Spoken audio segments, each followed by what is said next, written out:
Olá, hoje a nossa conversa entra num território, delicado, eu diria, mas fundamental, né? A coerência entre o discurso e a prática. Principalmente quando a gente fala de fé, de liderança religiosa. Vamos explorar umas reflexões aqui sobre integridade e também sobre hipocrisia, sabe? Baseadas num material que traz a visão de quem viveu o ministério por dentro, por bastante tempo.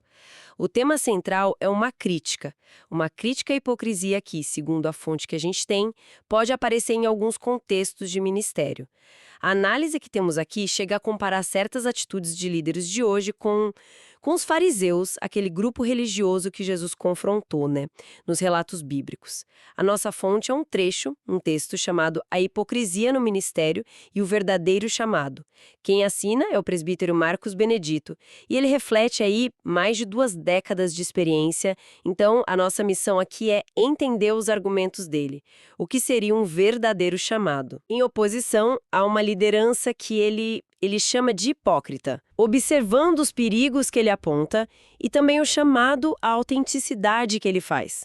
Prontos para a gente mergulhar nisso? Vamos começar então pela base da crítica dele? O texto define que honrar a Deus de verdade.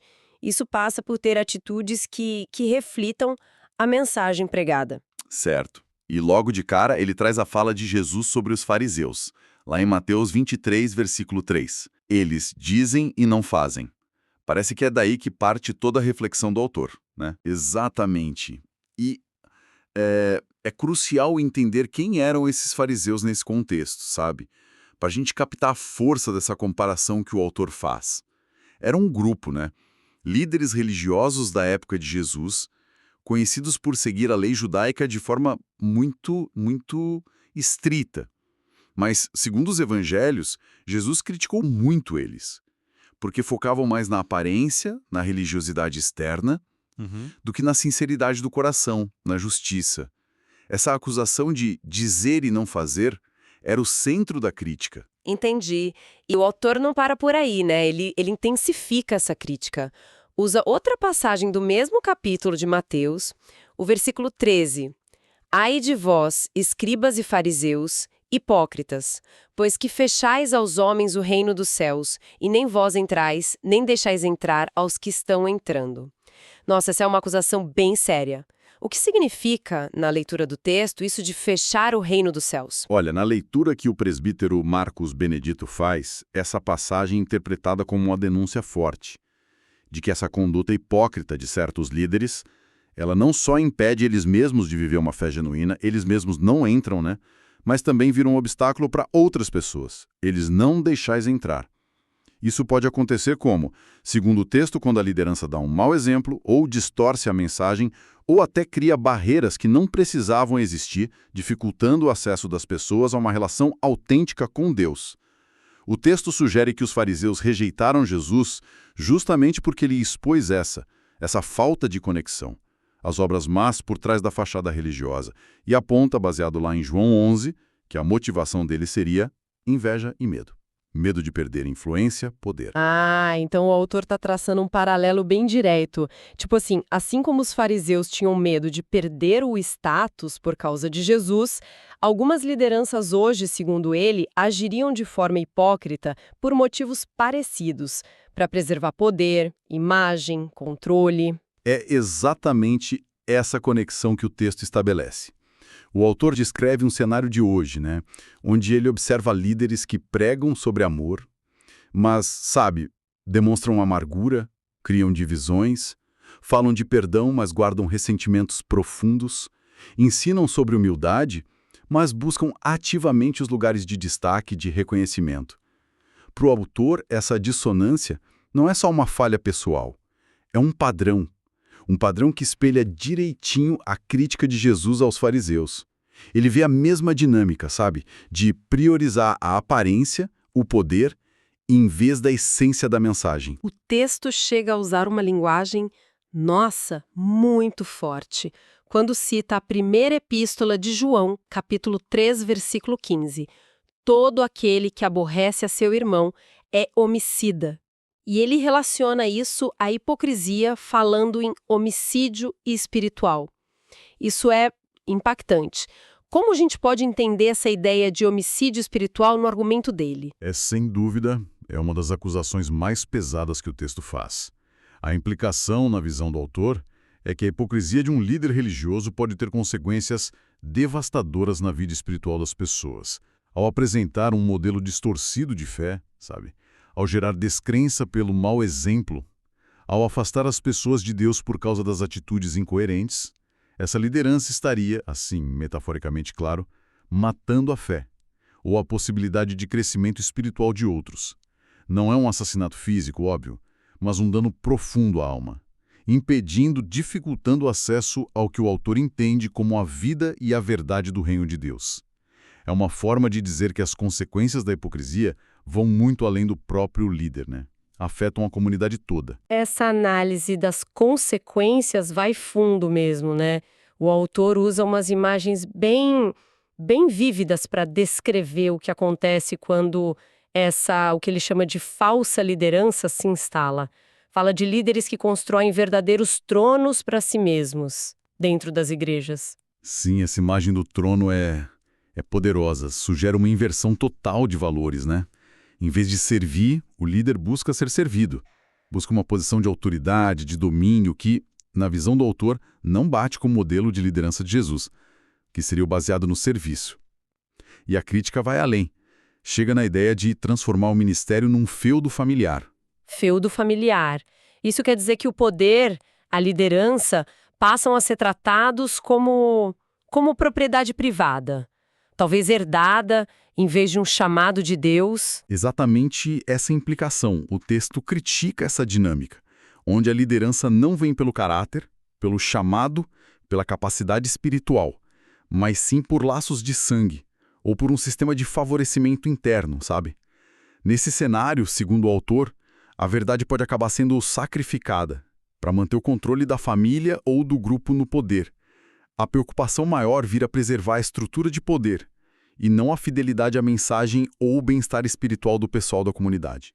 É uma crítica forte, é uma forma de nepotismo, de controle que descaracteriza a natureza do ministério como serviço a Deus e à comunidade. E para sublinhar o perigo dessa confiança toda em estruturas humanas, em poder pessoal, o texto usa uma advertência lá do Antigo Testamento, do profeta Jeremias, né? Capítulo 17, versículo 5. Maldito o homem que confia no homem e faz da carne o seu braço e aparta o seu coração do Senhor. Como essa citação se encaixa aí no argumento sobre os tronos e os feudos? Ela funciona como um pilar teológico para a crítica do autor. Ao citar Jeremias, o texto reforça a ideia de que colocar a confiança principal em seres humanos, na força própria, que ele chama de braço de carne, e em sistemas de poder terreno, ou em linhagens familiares, é um caminho perigoso e espiritualmente equivocado. Segundo essa visão, isso inevitavelmente leva a pessoa a se afastar de Deus. Aparta o seu coração do Senhor. No contexto da crítica aos feudos familiares, a citação serve para condenar essa dependência das estruturas humanas e para chamar a atenção de volta para o que o autor considera a fonte legítima de autoridade e direção: Deus. A mensagem implícita é que o ministério autêntico não se apoia em poder humano, né? Mas na dependência de Deus. É uma visão que coloca Deus no centro de tudo no ministério, não o homem. Mas, diante desse quadro tão crítico que ele pinta, o autor oferece alguma esperança? Alguma perspectiva de justiça? Sim, sim. Apesar da crítica ser bem severa, o texto demonstra uma convicção forte na soberania e na justiça de Deus. Isso fica claro quando ele cita o Evangelho de Marcos, capítulo 4, versículo 22. Porque nada há encoberto que não haja de ser manifesto, e nada se faz em oculto que não haja de ser descoberto. Na interpretação do autor, essa passagem é uma garantia de que, no fim das contas, a verdade vai prevalecer. Nenhuma aparência de piedade, nenhuma máscara de religiosidade, nenhuma estrutura de poder montada para esconder a verdade vai conseguir enganar a Deus para sempre. Ele vê os corações, conhece as intenções reais e, no tempo dele, vai trazer tudo à luz. Para o autor, isso funciona como um alerta para os hipócritas e também como um consolo, né, para aqueles que podem se sentir desanimados ou injustiçados por essas situações. A justiça divina é inevitável para ele. Entendi. Então, depois de pintar esse quadro da hipocrisia e das consequências dela, o texto oferece um contraponto. Qual seria o modelo ideal de ministro, de líder, segundo essa perspectiva? Com certeza. O texto contrasta essa figura do líder hipócrita com o que ele chama de verdadeiro ministro. E a diferença fundamental está no foco. Enquanto o primeiro estaria preocupado em construir e preservar a própria imagem, o poder, o trono, o segundo estaria focado em algo completamente diferente: manter acesa a chama da verdade. A prioridade muda, radicalmente. Manter acesa a chama da verdade. O que isso quer dizer na prática, então, segundo o autor? É obediência à palavra acima de tudo. Exatamente. Honrar a Deus nessa visão significa obedecer à sua palavra, aos seus princípios, mesmo quando isso for difícil, sabe?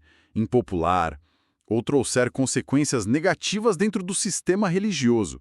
O texto sugere que o verdadeiro ministro está disposto a sacrificar reconhecimento pessoal, posição de destaque, status e até mesmo amizades ou alianças se for preciso para se manter fiel ao que ele acredita ser a vontade de Deus e a integridade da mensagem.